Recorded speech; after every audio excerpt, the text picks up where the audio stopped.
Snow drifted gently across the empty street as Daniel Harris stepped out of a late-night conference downtown. At 39, Daniel had mastered the art of winning deals and losing sleep. His tailored coat and polished shoes reflected a life built on deadlines and distance. He reached for his phone to call his driver when a tiny voice cut through the cold. "Sir, please." Daniel turned and saw a small boy standing near a street light. The child couldn't have been more than 5. His jacket was thin for the weather, his hands red and shaking. A school bag hung loosely from one shoulder. "Are you okay?" Daniel asked, kneeling. The boy sniffed. "My mom won't wake up." The words landed heavily. Daniel's mind snapped into focus. "Where is she?" "At home," the boy whispered. "She fell down. I tried shaking her." Daniel took a slow breath. "What's your name?" "Ethan Cruz." "Okay, Ethan, I'm Daniel. Can you show me where you live?" Ethan nodded and took Daniel's hand without hesitation, as if instinct told him this stranger was his only option. They walked several blocks, leaving the bright offices behind for older buildings with cracked steps and flickering lights. Inside a narrow apartment, the air felt heavy. Toys were neatly stacked in one corner. A single lamp lit the room. On the floor near the sofa lay a woman, unmoving. Daniel rushed to her side and checked her pulse.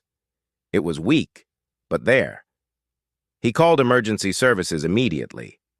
As they waited, Daniel noticed unpaid bills on the table, a half-empty medicine bottle, and a calendar filled with long work shifts. Life hadn't been kind here. The paramedics arrived quickly. "Severe exhaustion and low blood sugar," one said. "She's lucky her son got help." At the hospital, Ethan clung to Daniel's coat sleeve, refusing to let go. A nurse offered snacks, but the boy barely touched them. A social worker soon arrived. "I'm Miss Collins," she said gently. "We'll need to place Ethan in temporary care." Daniel felt something stir inside him, something unfamiliar. "Is there any other option?" he asked quietly. Ms. Collins studied him. "Are you family?" "No," Daniel said honestly, "but I'm here."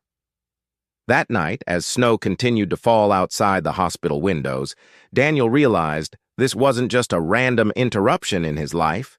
It was the beginning of something he couldn't yet name. The hospital clock crept past midnight. Ethan's mother, Laura Cruz, remained unconscious but stable. Daniel sat in the waiting area with Ethan asleep against his shoulder. Ms. Collins returned with paperwork. "We can arrange emergency temporary guardianship for one night," she said. "But this is highly unusual." Daniel nodded. "I understand. I'll cooperate fully." Within the hour, Ethan was riding in Daniel's car, staring silently out the window. The city lights blurred like distant stars. Daniel's apartment felt colder than usual, too quiet, too clean. Ethan stood near the door, clutching his bag. "Is my mom coming?" "Soon," Daniel said. "She's strong." Daniel improvised a bed using blankets on the floor. Ethan relaxed instantly.